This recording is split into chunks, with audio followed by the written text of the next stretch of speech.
Pada video ini setidaknya kita akan membahas 7 sentimen negatif yang terjadi di BBRI di sepanjang tahun 2024 yang masih berpotensi berdampak di tahun 2025. Memasuki tahun 2025 ini BBRI masih dibayangi dengan sentimen-sentimen negatif yang terjadi di tahun 2024.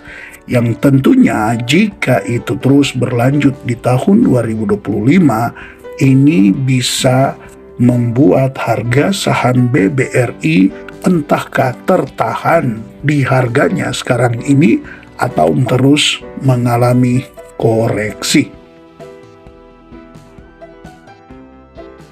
Yang pertama, hapus utang UMKM. Nah, tentu di satu sisi hapus utang UMKM ini dalam jangka waktu yang panjang bisa berdampak positif, di mana secara pembukuan untuk BBRI bisa lebih terlihat bersih, terutama berkaitan dengan NPL-nya atau non-performing loan-nya yang tentu akan semakin kecil jika ada hapus utang UMKM ini. Namun, jika pemerintah menerapkan kebijakan penghapusan utang UMKM tanpa ada subsidi atau kompensasi yang memadai, tentunya BBRI dapat mengalami penurunan pendapatan dan peningkatan resiko kredit macet. Nah, di mana kita tahu untuk segmen UMKM adalah salah satu pilar utama bisnis BBRI. Maka dari itu, sobat investor, selain Anda membeli saham BBRI, tentu tugas Anda juga dalam hal ini berkaitan dengan hapus utang UMKM. Anda harus terus memperhatikan komunikasi pemerintah mengenai kebijakan ini serta mitigasi yang dilakukan oleh BBRI. Yang kedua, suku bunga yang tinggi. Tentunya suku bunga yang tinggi ini juga bisa memberi dampak negatif bagi BBRI, dan ini sudah terjadi di tahun 2024, di mana suku bunga tinggi tentu ini akan meningkatkan biaya pinjaman bagi UMKM dan nasabah lain, sehingga ini dapat menurunkan permintaan kredit. Nah, selain itu juga sobat investor, resiko gagal bayar juga bisa jadi makin meningkat. Nah, tentu untuk BRI ini dapat menekan margin bunga bersihnya atau NIM-nya, net interest margin, ya ini bisa terus berkurang. Dan kita tahu untuk BBRI di tahun 2024 sampai di laporan keuangan bulan November untuk laporan individualnya, NIM terus mengalami penurunan. Maka sebagai seorang investor, Anda perlu untuk memonitor kebijakan dari Bank Indonesia dan juga berkaitan dengan laporan kinerja BRI terkait net interest margin dan juga kualitas kredit dari BBRI. Yang ketiga, pelemahan rupiah. Pelemahan rupiah ini juga memberikan dampak negatif bagi BBRI di tahun 2024. Di mana rupiah yang melemah tentunya ini dapat mempengaruhi daya beli masyarakat, sehingga ini juga pastilah akan mengurangi permintaan kredit di BBRI.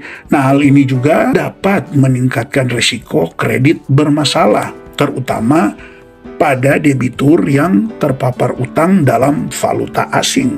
Ya, tentunya harapan kita di tahun 2025 rupiah bisa kembali menguat, dan ini tentu akan berbanding terbalik dari apa yang dialami di tahun 2024. Maka dari itu sebagai seorang investor, ya tentu Anda juga bisalah untuk terus memantau nilai tukar rupiah terutama terhadap US dollar serta strategi BRI untuk mengelola risiko ini. Yang keempat, ekonomi Cina melemah. Nah, dalam hal ini tentunya juga ada dampak negatif bagi BBRI, di mana ketika ekonomi Cina melemah, maka ini juga akan dapat mempengaruhi ekspor Indonesia dan memperlambat pertumbuhan ekonomi domestik. Cina merupakan salah satu negara tujuan ekspor yang mungkin juga terbesar bagi Indonesia. Maka dampaknya adalah berkurangnya permintaan kredit dari sektor usaha yang terkait dengan perdagangan internasional. Jadi tentunya dalam hal ini ya kita perlu menganalisis BRI terhadap sektor-sektor yang bergantung pada ekspor ke Cina. Nah, ini penting untuk diamati. Yang kelima, cryptocurrency. Nah, cryptocurrency juga ini membawa dampak yang boleh dibilang negatif juga bagi BBRI. Kenapa? Karena dengan meningkatnya popularitas cryptocurrency, tentu ini dapat menyebabkan migrasi sebagian nasabah ke layanan keuangan berbasis blockchain. Nah, hal ini dapat mempengaruhi loyalitas terhadap produk tradisional perbankan. Nah, kita tahu kan cryptocurrency sekarang ini makin ramai dibicarakan, bahkan dari data yang ada pertumbuhan investor di kripto ini makin tambah tahun tambah banyak, dan ini sedikit banyak tentu akan berdampak pada BBRI. Maka ya tentu dalam hal ini ya kita lihatlah apa yang akan dilakukan oleh BRI menyikapi fenomena ini. Apakah BRI juga bisa mengembangkan produk digital dan teknologinya untuk bisa bersaing dengan hal ini, sehingga tentu membuat nasabah itu jadi betah untuk tetap ada di BRI, walaupun memang tentu ini tidak mudah ya, tapi ya itulah tugas kita untuk terus memantau apakah BBRI bisa mengatasi hal ini. Yang keenam, pinjaman online. Nah, sobat investor, pinjaman online ini kan sebenarnya dapat menggerus pangsa pasar kredit mikro dari BRI, terutama jika menawarkan persyaratan yang lebih fleksibel. Nah, tentu selain itu pinjaman online juga ada yang bersifat ilegal. Ini dapat menciptakan ekosistem kredit yang kurang sehat. Ya, masyarakat pasti akan lebih merasa mudah untuk mengambil pinjaman online yang tentunya secara persyaratannya jauh lebih mudah dibanding dengan mengambil pinjaman di BRI. Padahal kan tentu dengan bunga pinjaman yang cukup besar ya, di awal mungkin ya ini solusi, tetapi makin ke sini apalagi ketika bisnis usaha yang dijalankan ada kendala-kendalanya, ya ini juga bisa membuat masyarakat mengalami kesusahan. Tetapi itulah yang memang sudah terjadi sekarang ini.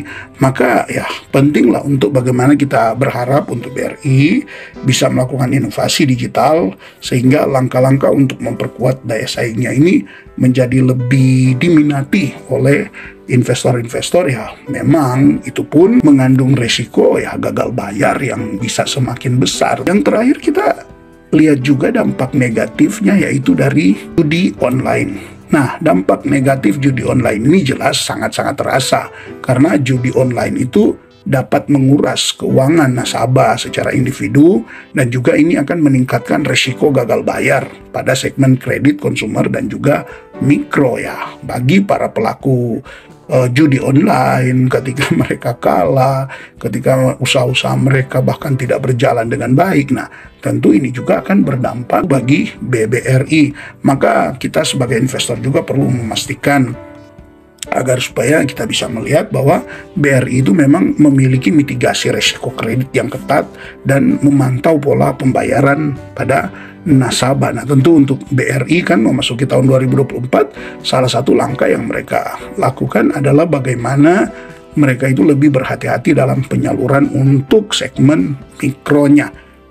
Jadi sebagai seorang investor, bagaimana kita menyikapi sentimen-sentimen negatif yang terjadi di BBRI di sepanjang tahun 2024? Ya tentu kita harus memperhatikan juga beberapa hal, yaitu berkaitan dengan potensi resiko, di mana ya resiko ini tentu dapat mempengaruhi laba bersih atau margin bunga bersih NIM dari BBRI, dan tentu ini juga bisa berdampak pada kualitas aset dari BBRI. Jadi bukan hanya sekedar kita beli dan biarkan begitu saja, tapi juga tentu kita harus pantau perkembangannya seperti apa. Minimal kan kalau kita tahu kenapa harga sahamnya kok tidak naik, kenapa harga sahamnya koreksi, dan kita tahu memang ada dampak-dampak dari hal ini, ya ini bisa membuat kita lebih tenang lagi daripada kita tidak tahu apa yang sedang terjadi. Nah, ini juga tentu akan membuat kita jadi lebih baik lagi dalam strategi investasi, di mana salah satu yang penting juga kita harus lakukan adalah ya kita harus gunakan pendekatan untuk investasi jangka panjang.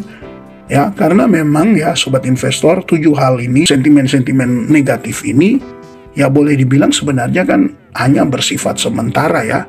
Karena bisa jadi di tahun 2025 hal-hal ini mungkin sebagian besar dari ketujuh hal yang sudah kita bahas ini bisa terselesaikan dan tentu akan berbalik arah. Artinya jadi menguntungkan untuk BBRI. Maka salah satu strateginya adalah investasi untuk jangka panjang, artinya pendekatan investasinya untuk jangka panjang.